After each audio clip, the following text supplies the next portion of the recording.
नमस्कार मित्रांनो, मी रामजी टेक सरकारी या आपल्या मराठी मातृभाषेतील यूट्यूब चॅनलवरती मी तुमचं पुन्हा एकदा सर्वांचं स्वागत करतो. मित्रांनो, आज आपण मार्च महिन्यातील चालू घडामोडीवरती अतिशय महत्त्वाचे तुमच्या येणाऱ्या आगामी काळातील कोणतीही एक्झाम असेल, जसे की हायकोर्टची आत्ता तुमच्याकडे एक्झाम आहे, MPSCची एक्झाम असेल, काही जिल्ह्यांच्या पोलीस भरतीची एक्झाम असणार आहे, तलाठी एक्झाम असेल, ग्रामसेवक एक्झाम असेल. त्या एक्झामच्या दृष्टिकोनाने आपण काय केलेलं आहे, महत्त्वाचे 50 प्रश्न बनवलेले आहेत, एवढे डिटेलमध्ये असणार आहेत. तुम्ही इंडेक्स पाहतच असाल.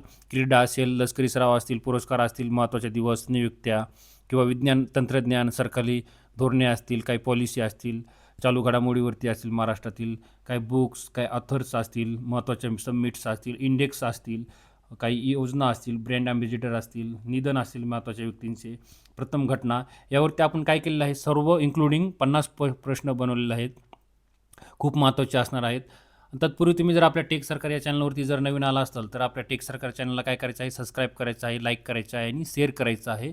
तुम्हाला काय करायचं आहे मित्रांनो, बायलिंग्वल क्वेश्चन असणार आहेत मराठी आणि इंग्लिशमध्ये.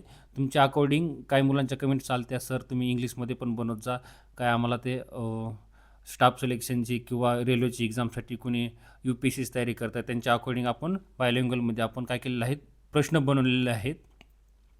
तर तुम्हाला वही आणि पेन घेऊन बसायचं आहे. महत्त्वाचे दिवस, फुल फॉर्म असतील, काही आपण शेवटी महत्त्वाचे दिवस आणि थीम्स पाहणार आहोत. थीम्सवरती पण तुम्हाला खूप सारे प्रश्न विचारले जातात. योजना असतील, गव्हर्नमेंटच्या वेबसाईट असतील, काही इनोव्हेशन असेल, त्याच्यावरती पण क्वेश्चन विचारले आहेत. खूप आपण इन्क्लुडिंग घेतलेले आहेत. सर्व तुमच्या परीक्षा समावेशक आपण क्वेश्चन महत्त्वाचे काढलेले आहेत.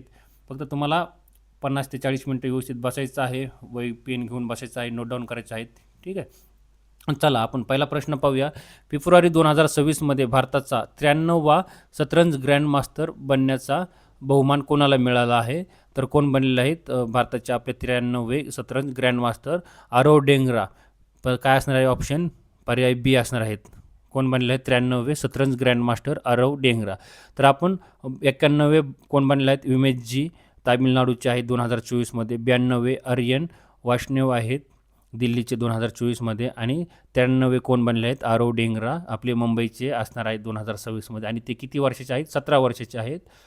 आणि 2500+ रेटिंगने ते ग्रँडमास्टर बनले आहेत 93वे शतरंज. ठीक आहे.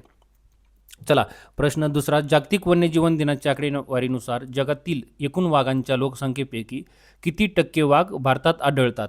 तर प्रश्न दुसऱ्याचं उत्तर असणार आहे आपलं पर्याय डी. किती? 70% वाघ आपल्या काय भारतामध्ये आढळतात जागतिक वन्य दिनाच्या आकडेवारीनुसार. प्रश्न तिसरा. भारतातील पहिली मेड इन इंडिया जी आपली भारतातील पहिली made in India semiconductor memory सुविधा कुठे स्थापित केली जात आहे?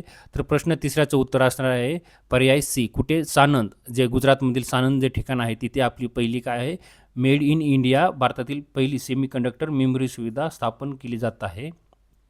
जर महत्त्वाचं जर म्हटलं तर हा प्रकल्प सुमारे 22,500 कोटीचा असणार आहे.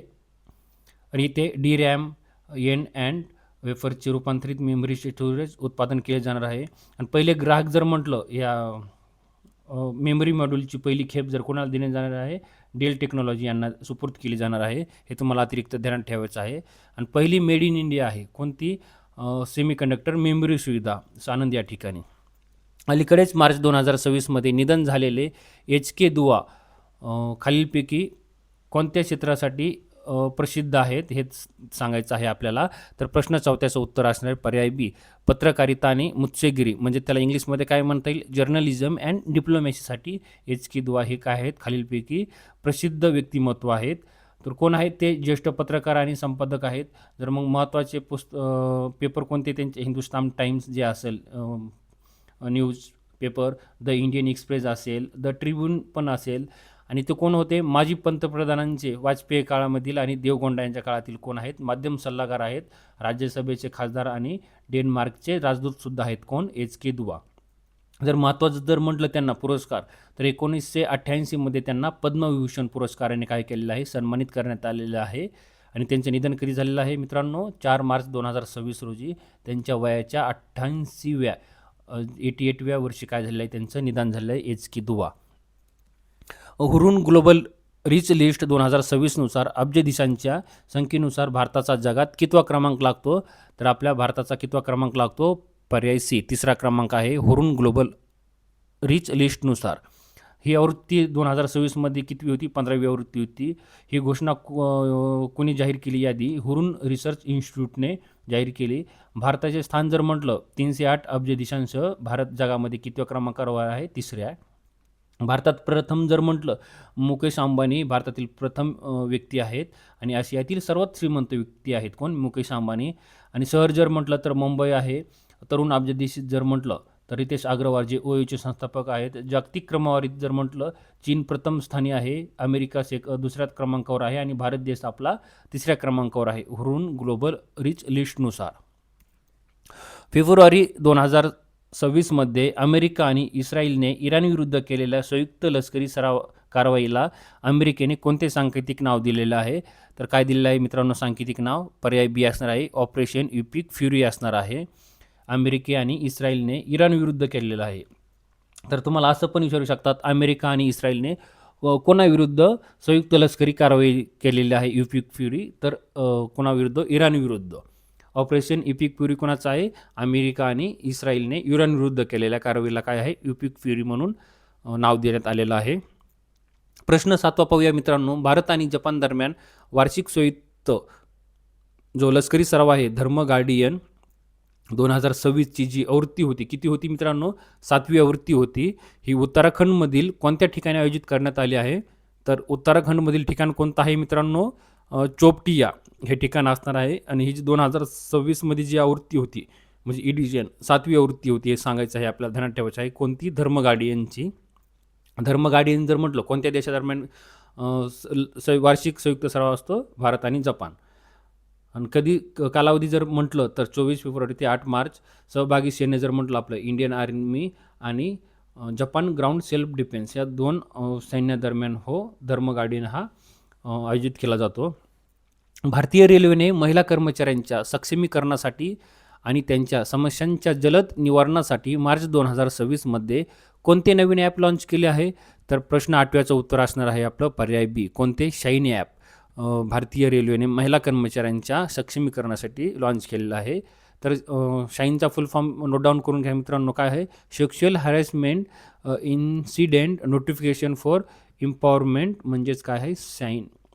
आणि जर लॉन्च करण्याची तारीख जर म्हटलं तर 8 मार्च जागतिक महिला दिन असतो, आपल्या सर्वांनाच माहीत आहे. 8 मार्चचं औचित्य साधून जागतिक महिला दिनाचे औचित्य साधून हे काय केलेलं आहे? भारतीय रेल्वेने शाईन ॲपची काय केलेलं आहे? लॉन्च केलेलं आहे. उद्देश जर म्हटलं तर काय? याचा उद्देश कामाच्या ठिकाणी होणाऱ्या छळवणुकीची गोपनीय तक्रार करणे हे शाईन ॲपमार्फत केलं जाणार आहे.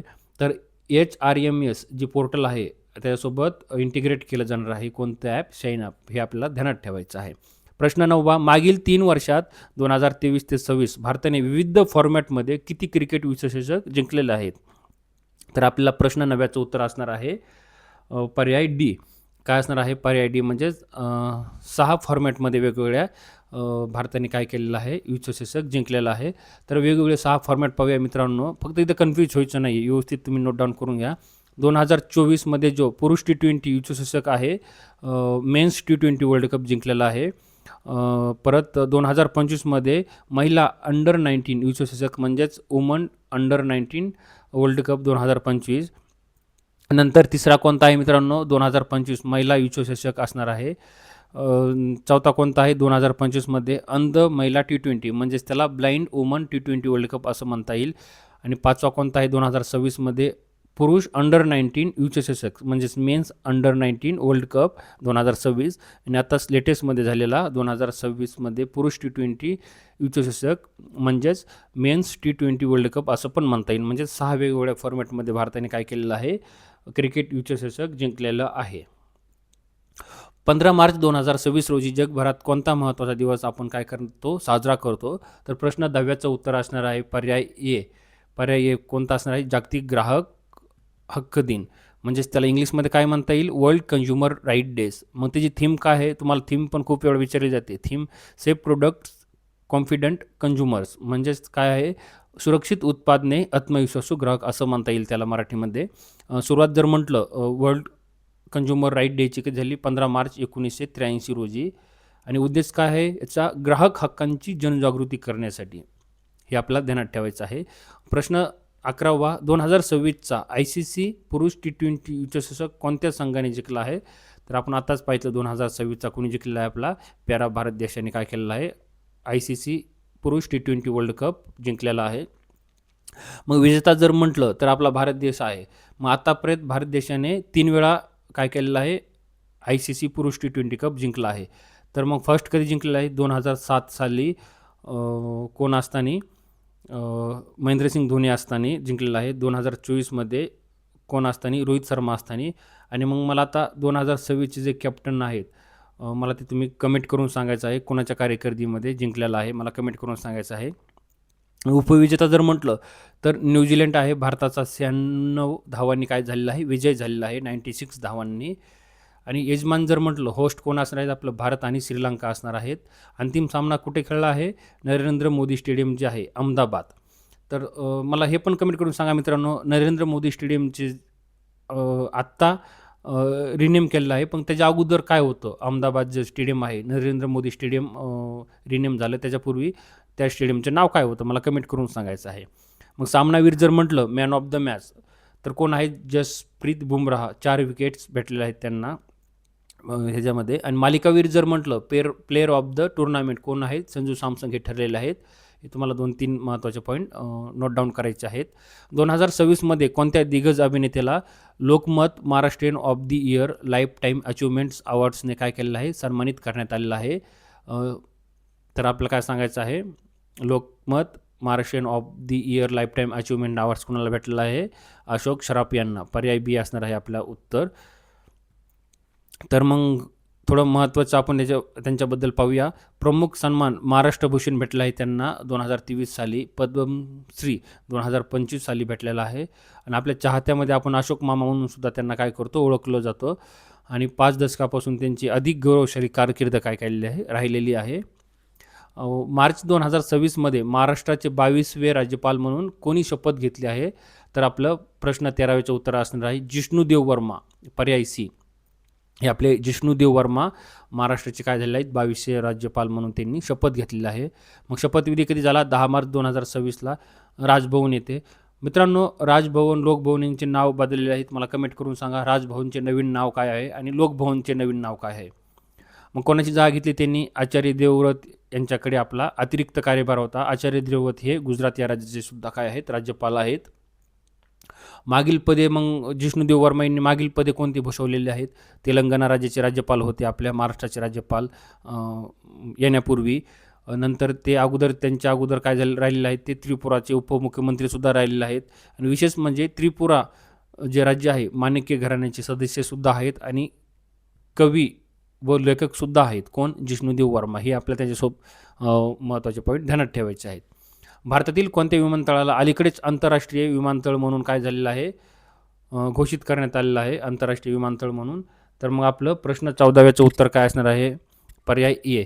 कोणतं मदुराई जे विमानतळ आहे याला काय झालेलं आहे आंतरराष्ट्रीय विमानतळ म्हणून काय झालेलं आहे घोषित करण्यात आलेलं आहे. मदुराई हे विमानतळ आंतरराष्ट्रीय विमानतळ म्हणून काय झालेलं घोषित करण्यात आलेलं आहे केंद्र सरकारने. प्रश्न 15वा BCCI नमन पुरस्कार 2026मध्ये कर्नल CK नायडू जीवन गौरव पुरस्कार देऊन कोणाला सन्मानित करण्यात आलेला आहे तर BCCIचा हा नमन पुरस्कारमध्ये कर्नल CK नायडू जीवन गौरव पुरस्कार कुणाला देण्यात आलेला आहे. प्रश्न 15व्याचं उत्तर असणार आहे आपलं पर्याय सी. कुणाला रॉजर बिन्नी आणि राहुल द्रविड यांना काय झालेलं आहे BCCIचा कर्नल CK नायडू जीवन गौरव पुरस्कार देण्यात आलेला आहे. मग आपण काय BCCIचे पुरस्कार त्याच्यासोबत माहिती पाहूया. BCCI नमन पुरस्कार 2026 कधी वितरित करण्यात आलेला आहे 15 मार्च 2026 दिल्ली इथे. मग विविध फॉर्मॅटमध्ये जर म्हटलं डोमेस्टिक क्रिकेटमध्ये कोणाकोणाला पुरस्कार भेटलेले आहेत जगमोहन दालमिया ट्रॉफी इरा जाधव यांना भेटलेले आहे. सर्वोत्कृष्ट महिला senior one day Shafali Verma यांना भेटलेला आहे. नंतर लाला अमरनाथ पुरस्कार ऑलराऊंडरमध्ये आयुष म्हात्रे आपले अंडर-19 जी टीम आहे त्याचे कॅप्टन आहेत आयुष म्हात्रे. रणजी करंडक सर्वोत्कृष्ट अष्टपैलू जर म्हटलं हर्ष विदर्भ. सर्वोत्कृष्ट असोसिएशन मुंबई क्रिकेट असोसिएशन यांना भेटलेलं आहे. विशेष सत्कार जर म्हणलं ICC ट्रॉफी विजेते भारतीय पुरुष संघ 25 आणि 2026 T20 विशेषक भारतीय महिला संघ महिला एकदिवसीय विशेषक 2025 अंडर-19 पुरुष आणि महिला संघ आपापल्या वयोगटामध्ये आहेत. जीवन गौरव पुरस्कार जर म्हटलं life time achievement colonel CK Naidu पुरस्कार आत्ताच पाहिला आपण रॉजर बिन्नी आणि राहुल द्रविड यांना. BCCI जीवन गौरव पुरस्कार जर म्हटलं मिताली राज यांना भेटलेला आहे. हे मित्रांनो खूप ICCIचे BCCIचे पुरस्कार खूप महत्त्वाचे असतात, हे आपल्याला ध्यानात ठेवायचं आहे. सर्वोत्कृष्ट आंतरराष्ट्रीय खेळाडू जर म्हटलं, पॉली उमर गिर पुरस्कार शुभमन गिल दुसऱ्यांदा आहेत, सलग दुसऱ्यांदा. सर्वोत्कृष्ट महिला जर म्हणलं, स्मृती मंदाना पाचव्यांदा आहेत, हे ध्यानात ठेवायचं आहे. मॉरिशसच्या 58व्या राष्ट्रीय दिन सोहळ्यात सहभागी होणारी भारतीय नौदलाची युद्धनौका कोणती आहे? तर प्रश्न 16व्याचं उत्तर असणार आहे आपलं पर्याय सी. कोणती आहे? Indian नाव्हल ship Trikand. ही मॉरिशसच्या 58व्या राष्ट्रीय दिन सोहळ्यात सहभागी झालेली आहे. आपल्या भारतीय नौदलाची युद्धनौका आहे. प्रतिष्ठित 60व्या ज्ञानपीठ पुरस्काराने कोणाला सन्मानित करण्यात आलं आहे? 2025चा आहे, पण 2026मध्ये दिला आहे. तर काय असणार आहे आपलं उत्तर? 17व्याचं पर्याय बी. आर वेरामिथू जे आहेत त्यांना भेटलेला आहे 60वा ज्ञानपीठ पुरस्कार. मग ज्ञानपीठ पुरस्काराबद्दल आपण थोडीशी माहिती पाहूया. जर स्थापना जर म्हटलं आणि पहिले वितरण, स्थापना कधी झाली? 22 मे 1961 रोजी स्थापना झाली. पण त्याचे वितरण कधी झालेलं आहे? पहिले 1965 साली त्याचे पहिले वितरण झालेलं आहे. मग कुणाला भेटला आहे पहिला 1965मध्ये ज्ञानपीठ पुरस्कार? जी शंकर कुरूप यांना भेटलेला आहे, ते मल्याळम आहेत. मग मराठीतील जर म्हटलं पहिले आपले मराठीमधील वि. स. खांडेकर 1974 ययाती या कादंबरीसाठी भेटलेला आहे. पात्रता व स्वरूप काय? 8व्या आपल्या कॉन्स्टिट्यूशनमध्ये 8वी जी अनुसूचित आहे 22 भाषा, त्या भाषेतील सर्व भाषेतील 22 भाषाला दिला जातो. त्याच्यामध्ये काम करणाऱ्या व्यक्तींना 11 लाख रोख रक्कम आहे. वाग्देवाची काशीमूर्ती आहे. मग 58वे विजेते जर म्हटलं 2023मध्ये गुलजार व जगद्गुरू रामभद्राचार्य. गुलजार यांना उर्दूसाठी, रामभद्राचार्य यांना संस्कृतसाठी भेटलेला आहे, ध्यानात ठेवा. 59वे जर विजेते जर म्हटलं 2024मध्ये विनोद कुमार शुक्ला हिंदी यासाठी भेटला आहे. मग आता आपण 60वे आताच पाहितलं, आर वेरामिथू तामिळमधले तिसरे तामिळ लेखक आहेत. मग आर वेरामिथू यांच्या बाबतीत विशेष जर म्हटलं, पद्मश्री 2003 साली भेटला आहे, पद्मभूषण 2014 साली भेटला आहे आणि 7व्याला राष्ट्रीय पुरस्काराने त्यांना काय झालेलं आहे? सन्मानित करण्यात आला आहे. कुणाला? आर वेरामिथू यांना. प्रश्न 18वा, भारतीय रंगभूमी आणि चित्रपटसृष्टीतील योगदानाबद्दल मेटा जीवनगौरव पुरस्कार 2026 कोणाला जाहीर झाला आहे? तर अमोल पारेकर यांना मेटाचा जीवनगौरव पुरस्कार काय झालेला आहे? देण्यात आलेला आहे. अमोल पारेकर. मग त्यांच्याबद्दल आपण थोडीशी माहिती पाहूया. ज्येष्ठ अभिनेते आणि दिग्दर्शक आहेत. कोण? अमोल पारेकर. त्यांच्या बॉय नेक्स्ट डोअर या मध्यमवर्गीय तरुण भूमिकासाठी आणि प्रयोगासाठी रंगभूमीवरील योगदानासाठी प्रसिद्ध आहेत. पुरस्काराचे इतिहास जर म्हटलं 2010 पासून हा मेटाचा पुरस्कार दिला जातो. मग 2026 मधला हा 21वा पुरस्कार आहे. कोणता? Mahindra excellence in theatre awards. आणि कुठं झाला? नवी दिल्ली येथे देण्यात आला. 19 ते 25 मार्च 2026 दरम्यान हा देण्यात आलेला आहे. वर्ल्ड हॅपीनेस रिपोर्ट्स 2026 नुसार भारताचा क्रमांक किती आहे? तर प्रश्न 19व्याचं उत्तर असणार आहे आपलं पर्याय सी. काय आहे? 116वा असणार आहे आपला. वर्ल्ड हॅपीनेस रिपोर्ट्स इंडेक्सनुसार आपला भारताचा क्रमांक किती आहे? 116वा. तर मला मित्रांनो कमेंट करून सांगायचं आहे, मग पहिल्या क्रमांकावर वर्ल्ड हॅपीनेस रिपोर्ट्स 2026 नुसार पहिल्या क्रमांकावर कोणता देश आहे? हे मला फक्त तुम्ही कमेंट करून सांगायचं आहे. प्रश्न 20वा, पहिल्या खेलो इंडिया ट्रायबल गेम्स 2026चे यजमान राज्य कोणते आहे? म्हणजे कोणत्या राज्यामध्ये पहिल्या खेलो इंडिया ट्रायबल्स गेम्स खेळले गेले किंवा खेळले जाणार आहेत? तर प्रश्न 20वाचं उत्तर आहे छत्तीसगड या राज्यामध्ये खेलो इंडिया ट्रायबल्स गेम्स 2026. मित्रांनो, हे पहिले आहेत, पहिल्याच खेलो इंडिया ट्रायबल गेम्स आहेत, त्याच्यामुळे हे खूप महत्त्वाचं आहे. स्टार मार्क करून ठेवा. कुठे? छत्तीसगड या राज्यामध्ये. प्रांत 9 माटी 9 या सांस्कृतिक महोत्सवाचे आयोजन कोठे करण्यात आले आहे? तर मग प्रांत 9 म्हणजे माटी 9 पूर्वांचल या ठिकाणी आयोजित करण्यात आलेला आहे. मग प्रश्न 22वा, मार्च 2026मध्ये ओपन एआयने आशियाई पॅसिफिक विभागाचे व्यवस्थापकीय संचालक म्हणून कोणाची नियुक्ती केली आहे? कोणाची नियुक्ती केलेली आहे? किरण मनी यांची काय केलेली आहे? नियुक्ती केलेली आहे. ओपन एआयने आशियाई पॅसिफिक विभागाचे व्यवस्थापकीय महासंचालक म्हणून किरण मनी यांची काय केलेली आहे? नियुक्ती केलेली आहे. मग आता प्रश्न 23वा पाहूया. न्याय सेतू हा AI चॅटबोट कोणत्या मंत्रालयाने काय केलेलं आहे? लॉन्च केलेला आहे. न्याय सेतू. मग न्याय सेतू कोणाचा आहे मित्रांनो? न्याय सेतू हे विधी आणि न्याय मंत्रालय जे आहे आपलं, त्यांचं हे काय आहे? न्याय सेतू आहे. मित्रांनो, काही महत्त्वाचे ॲप असतात, काही स्कीम असतात, काही थीम्स असतात, त्याच्यावरती पण तुम्हाला काय झालं जातं? वारंवार क्वेश्चनमध्ये प्रश्न विचारले जातात. तर न्याय सेतू हे कोणत्या मंत्रालयाच्या रिलेटेड आहे? Ministry of law and justice. तर प्रश्न 23वाचं उत्तर आहे आपलं पर्याय ए. मग प्रश्न 24वा, मार्च 2026मध्ये WTOने म्हणजेच वर्ल्ड ट्रेड ऑर्गनायझेशनची 14वी मंत्रिस्तरीय परिषद कुठे पार पडली? तर प्रश्न 24चं उत्तर असणार आहे आपलं प्रश्न बी, ऑप्शन बी कुठे असणार आहे? याऊंडे, कॅमेरून येथे WTOची 14वी मंत्रिस्तरीय परिषद काय झालेली आहे? पार पडलेली आहे. कुठे? याऊंडे, कॅमेरून या ठिकाणी. प्रश्न 25वा पाहूया. आसाममधील कोणत्या भौगोलिक मानांकन GI प्राप्त तांदळाची मार्च 2026मध्ये ब्रिटन आणि इटलीला निर्यात करण्यात आली?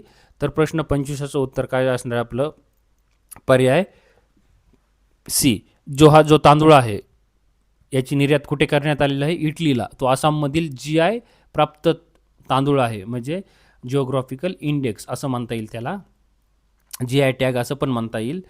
68व्या महाराष्ट्र केसरी, जी 68वी जी महाराष्ट्र केसरी झालेली आहे कुठे झालेली आहे? वाघोली या ठिकाणी. त्या स्पर्धेचे विजेते पदक कोणी पटकवलं आहे? तर प्रश्न 26चं उत्तर असणार आहे हर्षवर्धन सदगीर हे 68वे महाराष्ट्र केसरी ठरलेले आहेत. तर मग आपण थोडी हे पाहूया, माहिती पाहूया. हर्षवर्धन सदगीर हे नाशिकचे आहेत, महेंद्र गायकवाड उपविजेते आहेत सोलापूरचे, आणि आयोजक कुठे झालेले आहे? वाघोली या ठिकाणी. हर्षवर्धन सदगीर डबल महाराष्ट्र केसरी ठरले आहेत. यापूर्वी ते 2020 आणि 2026 म्हणजे ह्या चालू वर्षामध्ये ते महाराष्ट्र केसरी ठरलेले आहेत. स्टॉकहोम वॉटर प्राईज 2026चे विजेते कोण आहेत? स्टॉकहोम जे वॉटर प्राईज 2026 आहे त्याचे विजेते कोण आहेत? तर प्रश्न 27चं उत्तर काय असणार आहे मित्रांनो? आपल्या प्रश्न 27चं उत्तर आहे पर्याय बी. कोण आहेत? काव्यह मदनी यांना स्टॉकहोम वॉटर प्राईज 2026चं पुरस्कार भेटलेला आहे. जर मग स्टॉकहोम वॉटर प्राईज पुरस्कार जर म्हणलं, स्थापना कधी झाली? 1991 साली. पुरस्कार देणारी संस्था जर म्हटलं तर कोण आहे? Stockholm water foundation, royal Swedish academy of सायन्सच्या सहकार्याने हा स्टॉकहोम पुरस्कार दिला जातो. पुरस्काराचे स्वरूप जर म्हटलं तर 10 लाख स्वीडिश क्रोना आणि मानचिन्ह असं स्वरूप आहे. प्रदान कोणाकडून केला जातो? स्वीडनचे राजे कार्ल 16वे गुस्ताफ. मग तुम्हाला असं पण विचारलं जाईल, कार्ल 16वे गुस्ताफ हे कोणत्या देशाचे राजे आहेत? तर आपल्याला सांगता आलं पाहिजे कुठाले? स्वीडनचे. मग ह्याच्यामध्ये स्टॉकहोम वॉटर प्राईज पुरस्कारामध्ये भारतीय विजेते जर म्हटलं तर माधव चितळे 1993 आहेत, बिंदेश्वर पाठक 2009 आहेत, राजेश सिंह 2015 हे आहेत. हे तुम्हाला आपल्याला ध्यानात ठेवायचं. मार्च 2026मध्ये सोलापूर येथे पार पडलेल्या 4थ्या महिला महाराष्ट्र केसरी कुस्ती स्पर्धेचे विजेते पदक कोणी पटकवले आहे? तर मग आपल्याला सांगता येईल पर्याय सी. अमृता पुजारी यांनी महिला महाराष्ट्र केसरी जे आत्तापर्यंतची 4थी आहे, 4th टाईम महाराष्ट्र केसरी झालेली आहे, त्याचे अमृता पुजारी ह्या काय आहेत? विजेते पटकवलं आहे त्यांनी. मग अमृता पुजारी यांनी आतापर्यंतचे दुसरे पटकवले आहे. मार्च 2026मध्ये भारतीय नौदलाने कोणत्या ठिकाणी आपला नवीन तळ INS जटायू पूर्णपणे कार्यान्वित केला आहे? तर प्रश्न 29चं उत्तर आहे पर्याय बी. कुठे? लक्षद्वीप मिनिकॉय जे बेट आहे लक्षद्वीपमध्ये INS जटायू आपल्या भारतीय नौदलाने काय केलं आहे? कार्यान्वित म्हणजे स्थापित केलं आहे, म्हणजे तिथं पूर्णपणे काय केलेलं आहे? तयार केलेलं आहे.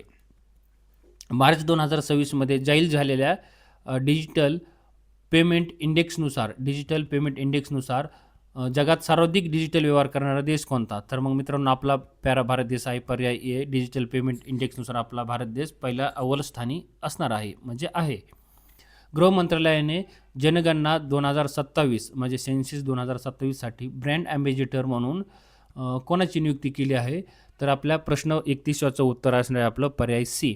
कुणाला? सुदर्शन पटनायक यांना जनगणना 2027साठी ब्रँड ॲम्बॅसिडर म्हणून केंद्र सरकारने काय केलेलं आहे? नियुक्ती केली आहे गृह मंत्रालयाने. भारत पेट्रोलियम कॉर्पोरेशन लिमिटेडने म्हणजेच BPCL भारताने पहिले 24x7 LPG ATM कुठे सुरू केलं आहे? तर प्रश्न 32चं उत्तर असणार आहे आपलं डी या ठिकाणी, म्हणजे कुठे? गुरुग्राम हरियाणा म्हणजे सोहना या ठिकाणी भारताचे आपले पहिले LPG ATM सुरू केलेलं आहे. म्हणजे तुम्हाला गॅस भेटणार आहे. आपण जसं ATMमध्ये पैसे काढायला जातो तसं ATM तिथे LPG ATMमध्ये गेल्याच्यानंतर तुम्हाला आपल्याला गॅसची टाकी भेटली जाईल. म्हणजे तुम्हाला नंबर दिला जाईल किंवा कार्ड दिलं जाईल. ते टाकल्याच्यानंतर तुम्हाला एक ATM आपलं टाकी भेटेल. अशा स्वरूपाचे ATM आहे LPG 24/7 चालू असणार आहे कंटिन्यू. खालीलपैकी कोणता क्रिकेटपटू भीम या मोबाईल पेमेंट ॲपचा नवीन ब्रँड ॲम्बॅसिडर बनला आहे? तर कोण बनलेले आहेत? आपले MS धोनी, महेंद्रसिंग धोनी हे भीम या मोबाईल पेमेंट्स ॲपचे काय झालेले आहेत? ब्रँड ॲम्बॅसिडर बनलेले आहेत. 2026मध्ये प्रतिष्ठित Kalinga institute of social sciences humanitarian अवॉर्ड्सने कोणाला सन्मानित करण्यात आलेलं आहे? तर कोणाला? नीता अंबानी यांना काय झालेलं आहेत? कलिंगा इन्स्टिट्यूट ऑफ सोशल सायन्सचा जो ह्युमॅनिटेरियन अवॉर्ड्स आहे नीता अंबानी यांना 2026मध्ये देण्यात आलेला आहे. प्रतिष्ठित अवॉर्ड्स आहे मित्रांनो, खूप महत्त्वाचं आहे, हे एक ध्यानात ठेवा. अंकगणितीय भूमितीतील क्रांतिकारी कार्यासाठी 2026चा जो एबेल पुरस्कार आहे कोणाला प्रदान करण्यात आला? तर कोणाला मित्रांनो? प्रश्न 35चं उत्तर असणार पर्याय C. गेड फाल्टिंग्स यांना एबेल पुरस्कार, म्हणजे अंकगणितीय भूमितीतील हा एबेल पुरस्कार आहे, गेड फाल्टिंग्स यांना देण्यात आलेला आहे. फ्रान्सचा सर्वोच्च नागरी सन्मान commander of the legion of honour ने कोणाला सन्मानित करण्यात आलेला आहे? तर प्रश्न 36चं उत्तर असणार आहे आपलं जावेद अशरफ, पर्याय बी जावेद अशरफ यांना कमांडर ऑफ दी लिजनर हा फ्रान्सचा सर्वोच्च नागरी सन्मान काय केलेला आहे? सन्मानित करण्यात आलेला आहे. फ्रान्समधील भारताचे राजदूत असणार आहेत. मग प्रदान कोणामार्फत दिला तो?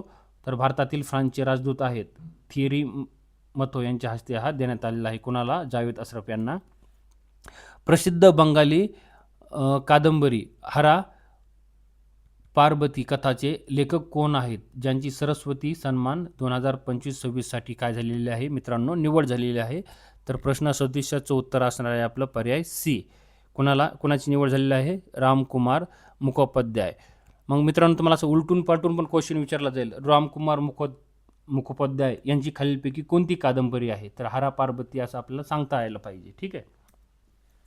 7 ते 9 मार्च 2026 दरम्यान आंतरराष्ट्रीय मलेरिया परिषद म्हणजेच इंटरनॅशनल मलेरिया कॉन्फरन्स कोणत्या शहरात आयोजित करण्यात आली? तर कुठे? पर्याय B नवी दिल्ली या ठिकाणी ही इंटरनॅशनल मलेरिया कॉन्फरन्स म्हणजेच आंतरराष्ट्रीय मलेरिया परिषद झालेली आहे नवी दिल्ली 7 ते 9 मार्च. मग थीम जर म्हटलं तर थीम लिहून घ्या मित्रांनो, खूप महत्त्वाचे असतात theme. Discovery, development, delivering, driving malaria elimination and beyond. ठीक आहे, हे महत्त्वाचं आहे. मग उद्देश काय? मलेरिया निर्मूलनासाठी नवीन संशोधन आणि अंमलबजावणीवर चर्चा करणे. कोणत्या सरकारने नवजात बालकांसाठी अनमोल अनमोल काय आहे मित्रांनो? एक नवीन दिल्ली सरकारचं काय आहे 56 प्रकारच्या मोफत चाचण्यांसाठी योजना सुरू केली आहे. अनमोल खूप महत्त्वाची आहे. तर कोणी? दिल्ली सरकारने नवजात बालकांसाठी 56 प्रकारचे मोफत औषधं ह्या अनमोल योजनेमार्फत दिले जाणार आहेत. मग अनमोलचा जर फुल फॉर्म जर म्हटलं advanced newborn monitoring for optimal life care म्हणजेच काय? अनमोल. मग लाभार्थी कोण? सर्व नवजात बालके असणार आहेत. रक्ताच्या एका थेंबाद्वारे 56 प्रकारच्या गंभीर आजारावर तपासणी केली जाणार आहे या अनमोल मार्फत. शुल्क पूर्ण फ्री असणार आहे सरकारी आणि खाजगी रुग्णालयामध्ये. अनुवांशिक आजाराचे लवकर निदान करणे आणि बाल मृत्यू दर कमी करणे हा शासनाचा काय आहे? टार्गेट आहे. 15 ते 17 जून 2026 दरम्यान होणारी 52वी G7 शिखर परिषद म्हणजे G7 समिट कोणत्या देशातील एव्हियन लेस बेन्स येथे आयोजित केली जाणार आहे? कुठे? फ्रान्स. प्रश्न 40चं उत्तर आहे फ्रान्स या ठिकाणी G7ची शिखर परिषद आयोजित केली जाणार आहे. मग G7चे 7 देश पाहूया आपण, तुम्हाला नोट डाऊन करायचे आहे. कॅनडा असणार आहे, नंतर फ्रान्स असणार आहे, नंतर जर्मनी असणार आहे तिसऱ्या नंबरवर, इटली आहे, जपान आहे, UK आहे, USA आहे. हे सर्व देश आहेत मित्रांनो G7चे 6 देश. पण आपल्या याच्यामध्ये भारत देशचा सदस्य नाही आहे. पण महत्त्वाचं जर म्हटलं भारत या गटाचा सदस्य नाही. ठीक आहे, परंतु वाढत्या जागतिक प्रभावामुळे भारताला अनेकदा भागीदार म्हणून आमंत्रित केले जाते G7मध्ये. 2026च्या प्रित्झकर आर्किटेक्चर पुरस्काराने कोणाला सन्मानित करण्यात आले? प्रित्झकर आर्किटेक्चर पुरस्काराने कोणाला सन्मानित करण्यात आलं आहे? तर प्रश्न 41चं उत्तर असणार आहे आपलं पर्याय B. कोणाला? स्मिलजान राडिक क्लार्क यांना प्रित्झकर आर्किटेक्चर पुरस्कार. हा वास्तुकलेचा नोबेल पुरस्कार म्हणून सुद्धा काय झाला जातो, मानला जातो. मग स्थापना जर म्हटलं तर 1979 साली हयात असलेल्या वस्तू विशेषार्धांना दिला जातो. 2026चे जर विजेते म्हटले स्मिलजान राडी क्लार्क. कोणते देश जर म्हटलं चिली या देशाचे आहेत ते. 2025चे विजेते लिओ जियाकुनु. 54वे मानकरी देश चीन आहे. आणि 2026चे 55वे मानकरी आहेत. एक ध्यानात ठेवा किती 2026मधले 55वे मानकरी आहेत. कोण? स्मिलजान राडिक हे 55वे काही मित्रांनो मानकरी आहेत, हे ध्यानात ठेवा. मग पहिले भारतीय विजेते जर म्हटलं डॉक्टर बालकृष्ण दोषी 2018मध्ये सन्मानित झालेले आहेत. आणि प्रसिद्ध कार्य जर म्हटलं राडिक सर्पेटाईन गॅलरी पवेलियन लंडन, हे ध्यानात ठेवा. अतिरिक्तमध्ये PM मित्र योजनेअंतर्गत केंद्र सरकारने किती PM mega integrate textile region and apparel PM Mitra पार्कची स्थापना करण्यास अंतिम मंजुरी दिली आहे. तर प्रश्न 42चं उत्तर आहे आपलं पर्याय C 7. मग 7 कोणते कोणते? महाराष्ट्र, तुम्हाला काय करायचं आहे, राज्य आणि त्याच्यातील ते ठिकाण लिहून घ्यायचं आहे किंवा स्क्रीनशॉट काढा किंवा व्हिडिओ पॉज करा. महाराष्ट्र अमरावती, गुजरात नवसारी, तामिळनाडू विरुधनगर, तेलंगणा वरंगळ, कर्नाटक कलबुर्गी, मध्य प्रदेश धार, उत्तर प्रदेश लखनौ, हे महत्त्वाचे 7 ठिकाणं असणार आहेत. त्याच्या अंतर्गत PM मित्र योजनेअंतर्गत काय करण्यात आलं, PM मित्र हे पार्क स्थापन करण्यास शासनाने मंजुरी दिली आहे. पंतप्रधान सूर्यघर योजना मार्च 2026 पर्यंत किती गिगावॅट छतावरील सौर क्षमतेची भर पडली आहे. तर किती मित्रांनो? प्रश्न 43चं उत्तर असणार आहे आपलं पर्याय D. किती? 9.56. किती? 9.56. अमृत भारत स्टेशन योजनेअंतर्गत महाराष्ट्रातील एकूण किती रेल्वे स्थानके पुनर्विकासासाठी निश्चित करण्यात आली आहेत. तर प्रश्न 44चं उत्तर असणार आहे आपलं पर्याय A. किती? 132 स्थानके अमृत भारत स्टेशन योजनेअंतर्गत महाराष्ट्रातील आहेत. भारतातील पहिले मित्रांनो, हे पहिले खूप महत्त्वाचे, स्टार मार्क करून ठेवा. इंडोर ॲथलेटिक्स चॅम्पियनशिप कोणत्या शहरात पार पडले? तर प्रश्न 45चं उत्तर असणार आहे आपलं भुवनेश्वर. भुवनेश्वर हे ओडिशा राज्यातील हे भुवनेश्वर या ठिकाणी भारतातील पहिले इंडोर ॲथलेटिक्स चॅम्पियनशिपचे सामने हे आपल्या भुवनेश्वर या शहरामध्ये पार पडलेले आहेत. Atal Bihari Vajpayee the eternal statesman या पुस्तकाचे लेखक कोण आहेत? तर कोण आहेत? विजय गोयल हे असणार आहेत. तर मग विजय गोयल हे ऑथर आहेत कशाचे? Atal Bihari Vajpayee the eternal statesman. मग कुणाच्या हस्ते प्रकाशन झालेलं आहे या पुस्तकाचे? उपराष्ट्रपती जे आहेत आपले CP राधाकृष्णन यांच्या हस्ते. मग स्वरूप जर म्हटलं फॉर्मॅट कॉपी टेबल बुक आहे. विषय सब्जेक्ट जर म्हटलं तर अटल बिहारी वाजपेयी यांचे जीवन या पुस्तकामध्ये पूर्ण त्यांच्या आधारित आहे. भारतीय स्टार्टअप कंपनीने इस्रोला आकाशा 300 हा 3D प्रिंटर सुपूर्द केला आहे.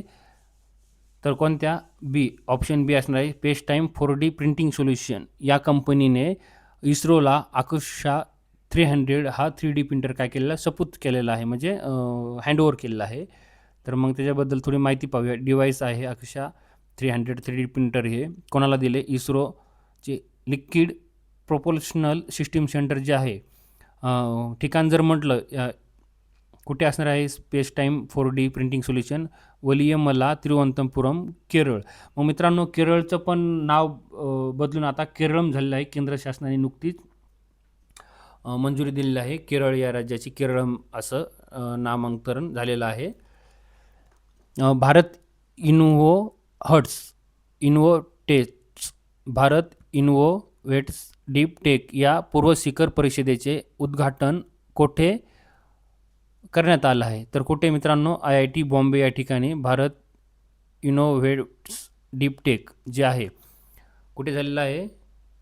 Bharat innovates deep tech IIT Bombay या ठिकाणी झालेलं आहे, हे एक ध्यानात ठेवा. सिप्रीच्या मार्च 2026च्या अहवालानुसार 2021 ते 2025 या कालावधीत जगातील सर्वात मोठा शस्त्र आयातदार देश कोणता ठरला आहे? मित्रांनो, आयातदार विचारला आहे, निर्यातदार सुद्धा विचारू शकतात तुम्हाला, इथं व्यवस्थित नोट डाऊन करा. तर कोणता आहे मित्रांनो? युक्रेन आहे. हे ध्यानात ठेवा. कारण की विशेष जर म्हटलं, रशिया आणि युक्रेनच्या युद्धामुळे काय झालेलं आहे, शस्त्र आयातीत मोठी वाढ झाली असून ते जगातील युक्रेन हा पहिल्या क्रमांकाचा काय झालं आहे, आयातदार देश ठरलेला आहे. कारण की रशिया आणि युक्रेनचा वाद चालू होता, त्याच्यामध्ये युक्रेननी खूप आयात केलेलं आहे शस्त्रे. तर मग आपण थोडं सिप्रीचं थोडं फुल फॉर्म पाहूया. सिप्रीचा फुल फॉर्म लिहून घ्या. Stockholm International Peace Research Institute, म्हणजेच काय, सिप्री. स्थापना कधी झाली आहे सिप्रीची? 1966 साली. मुख्यालय जर म्हटलं, लोकेशन स्टॉकहोम, स्वीडन या ठिकाणी आहे. मग अव्वलदार आयातदार जर म्हटलं, टॉप इम्पोर्टर युक्रेन आहे. जागतिक वाटा 9.7% असणार आहे. दुसरा क्रमांक जर म्हटलं, भारत असणार आहे. जागतिक वाटा 8.2 ते 8.3 असणार आहे. प्रमुख निर्यातदार म्हणजे टॉप एक्सपोर्टर कोण आहे? America, USA. एकट्याचा 42 वाटा आहे. जगात प्रथम असणार आहे. कोण? अमेरिका. निर्यातदारमध्ये हे ध्यानात ठेवा. तुम्हाला निर्यातदार किंवा आयातदार विचारू शकतात. ऐतिहासिक त्रावणकोर पॅलेसमध्ये ट्राईब आर्ट फेस्ट 2026चे आयोजन कोणत्या शहरात करण्यात आले? तर प्रश्न 50चं उत्तर काय असणार आहे मित्रांनो? सी, नवी दिल्ली या ठिकाणी ऐतिहासिक त्रावणकोर जे पॅलेस आहे तिथे ट्राईब्स आर्ट्स फेस्टिवल काय झालेलं आहे, आयोजित करण्यात आलेलं आहे. मित्रांनो, काही महत्त्वाचे आपण मार्च महिन्यातील महत्त्वाचे दिवस आणि त्यांच्या थीम्स पाहूया. कारण तुम्हाला खूप एक्झामसाठी थीम्स विचारतात. तुम्हाला काय करायचं आहे, फक्त स्क्रीनशॉट काढायचा आहे किंवा व्हिडिओ पॉज करून किंवा नोट डाऊन करायचा आहे पटपट. मी थीम्स आणि दिवस सांगतो मराठी आणि इंग्लिशमध्ये. चला, 1 मार्चला काय असतो? शून्य भेदभाव दिवस असतो, म्हणजेच त्याला झिरो डिस्क्रिमिनेशन डे म्हणता येईल. थीम जर म्हटलं तर पीपल फर्स्ट आहे. 1 मार्चला अजून एक दिवस असतो, जागतिक नागरी संरक्षण दिन. त्यालाच इंग्लिशमध्ये वर्ल्ड सिव्हिल डिफेन्स डे असं म्हणता येईल. मग थीम जर म्हटलं तर managing environmental risk for resilient and sustainable future.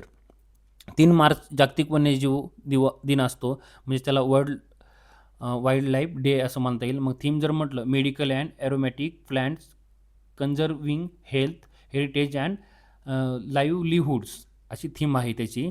मग 4 मार्चला राष्ट्रीय सुरक्षा दिवस असतो, नॅशनल सेफ्टी डे असं म्हणता येईल. Engage, educate and empower people to enhance safety. 8 मार्चला आंतरराष्ट्रीय महिला दिन, म्हणजे त्याला इंटरनॅशनल वुमन डेज म्हणता येईल. मग थीम जर म्हटलं right, justice, action for all woman and girls. ठीक आहे. CISF स्थापना दिन असतो 10 मार्चला. 14 मार्चला पाय दिन असतो. पाय दिनची जर थीम जर म्हटलं 14 मार्चची 2026ची, मॅथमॅटिक्स अँड होप. 15 मार्चला जागतिक ग्राहक दिन असतो, त्यालाच वर्ल्ड कंझ्युमर राईट डे असं म्हणता येईल. मग त्याची थीम जर म्हटलं सुरक्षित उत्पादने, आत्मविश्वासू ग्राहक. आपण आत्ताच थीम पाहितली प्रश्नामध्ये. 16 मार्चला काय असतं? राष्ट्रीय लसीकरण दिवस असतो, त्यालाच नॅशनल वॅक्सिनेशन डे असं म्हणता येईल. मग इम्युनेशन फॉर ऑल ह्युमनली पॉसिबल अशी थीम आहे. जागतिक चिमणी दिन कधी असतो? 20 मार्च रोजी जागतिक चिमणी दिन असतो, म्हणजे त्याला वर्ल्ड स्पॅरो डे असं म्हणता येईल. थीम जर म्हटलं तर आय लव्ह स्पॅरो अशी थीम आहे चिमणी दिवसाची.